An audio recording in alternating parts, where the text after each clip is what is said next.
Okay, so, when I was in recovery for the first time, it was 2022.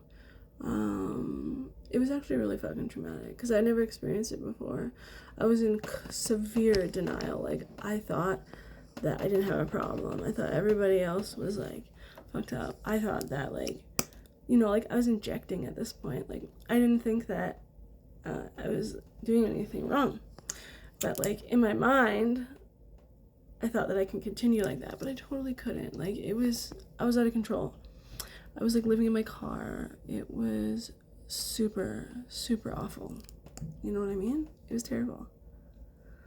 So anyways, I am in recovery for the first time. Like, I was devastated. Like, this is the first time my son went to go live with his dad, and I was, like, never gonna see him again. Like, I didn't realize, like, that I had people working with me, not against me. Like, I didn't understand that. I thought everybody was against me, and, like, I was a victim in all of this. Like, I had, like, severe victim mentality. Like, I thought that I was doing no wrong, and that, like, I wasn't affecting anyone, and, like, I was fucked up, okay?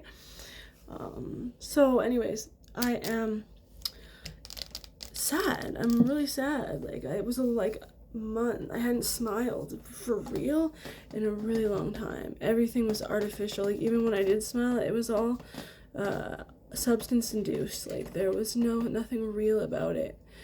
And I was in recovery. I was in Landers, and it was this beautiful sunny day in October, and we were all sitting out by the picnic bench, and I remember we were joking around, and I laughed. And I realized that it was the first time that I had genuinely laughed in a really, really long time. It was real. It meant something. Like, that was, like, me actually laughing, like, genuinely laughing. Real dopamine. Like, I had actually experienced joy for the first time. And it was so beautiful. I was just like, wow. This is what it's like to really laugh. And it made me realize that I had not truly laughed without substances for a really, really long time. And I started seeking that out. You know what? I felt it for the first time in a long time, and I wanted to do it again and again and again. And I laughed and I laughed and I laughed, and I experienced real joy, real true, like, chemically balanced joy. I was experiencing post-acute withdrawal syndrome, and I have technically for a very long time, because I have not been able to make it for longer than 4 months. This is honestly, like, I think I'm like 105 days sober. This is genuinely the longest I have ever been sober in a really, really fucking long time. Since, like, 2021. Like, before I could go, like, 6 months without using, no problem. But this time, it's been a struggle since then, and I've been trying really hard to get out of it. It's like, once you open Pandora's box and you realize, oh, I can get a dopamine rush real quick and I can escape from these problems, like, I don't have to, like, work hard for it. Boom, that's it. You're in that cycle, and it gets harder and harder to escape until finally one day you're just like, I'm a fucking addict. I can't deny this anymore. I can't pretend and play the victim and be like, poor me, when the fucking reality is that I'm sick and that I need help.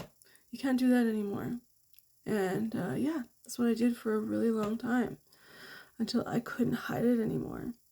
And the reality is that I am an addict, and I will be for the rest of my life. And like, I can deny it and try to pretend that it's not real, but I'm doing myself a disservice by doing that. I'm doing myself a disservice by lying and playing a victim mode and pretending that the world owes me something. As fucking hard as living in Vancouver was, it taught me my position in life, and it taught me that there's power in obscurity, and that it's not I don't have to be the most important thing in the world. The world doesn't need to revolve around me. And by letting go of the control of life, I set myself free. And I was able to like experience true joy. You know, it's real. And it's by surrendering that control, like, I accept that I don't have control over things, and by embracing God's will or the universe's will or the creator's will or whatever you want, I was able to truly let go and be free. It's actually 12:34 right now. 1, 2, 3, 4. Angel number.